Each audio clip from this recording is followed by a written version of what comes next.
যখন নাকি চূড়ান্ত ফয়সালা হয়ে যাবে, তখন শয়তানকে যখন বলা হবে, শয়তান বলবে, তখন বলবে যে দেখো আল্লাহ যে ওয়াদা করছিলেন সে ওয়াদা তো হক ছিল এবং আল্লাহ তার ওয়াদা পালন করেছেন। তিনি ওয়াদা করেছিলেন নেক কাজ করলে বেহেশতে যাবে, খারাপ করলে জাহান্নামে যাবে। খারাপ করছে দোজখে আসছে। ওয়াআদতুকুম ফাখলাফতুকুম, আর আমিও তোমাদেরকে একটা ওয়াদা করছিলাম, সেটা হলো ইট, ড্রিঙ্ক এন্ড বি মেরি, খাও আর ফুর্তি করো, আখিরাত বলে কিছু নাই, ওই পরকাল বলে কিছু নাই, একটা ওয়াদা আমি করছিলাম, সেই ওয়াদা আজকে খেলাপ করলাম। ওয়ামা কানা লি আলাইকুম মিন সুলতান, আর আমি যে সব কথা বলেছি ওই কথার পেছনে তো কোনো দলিল ছিল না।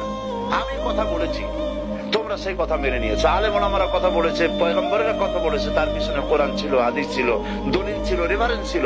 আমার কথায় তো কোনো দলিল ছিল না। আমি কি করেছি? ইল্লা আন দাআউতুকুম ফাস্তাজাবতুম লি, আমি একটা ডাক দিলাম আর তোমরা সবাই আমার পিছনে পাগলের মতো দৌড়াইলা। ফালা তালুমুনি ওয়ালুমু আনফুসাকুম, এখন আমারে গালাগালি করে লাভ নাই, নিজেদের কপালে নিজেরা হাত মারো। এখন আমিও তোমাদের কোনো উপকার করতে পারবে না, আর আমারও যে জাহান্নামে আমিও যে আসছি, আমারও তোমার কোনো উপকার করতে পারবে না, সকলের জন্যই জাহান্নাম। সুতরাং নেতা এবং অনুসারীরা যারা নাকি আল্লাহর দ্বীনের বিরোধিতা করবে, কিয়ামতের দিন তারা যে জাহান্নামে যে ডায়ালগটা করবে, সেটাও আল্লাহ পাক কোরআন শরীফে তুলে দিয়েছেন।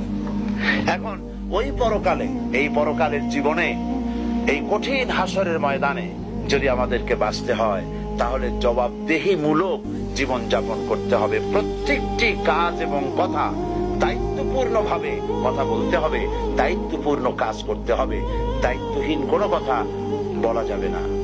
জীবনের প্রত্যেকটি কাজ এবং কথা আল্লাহকে ভয় করে পরিচালিত করতে হবে।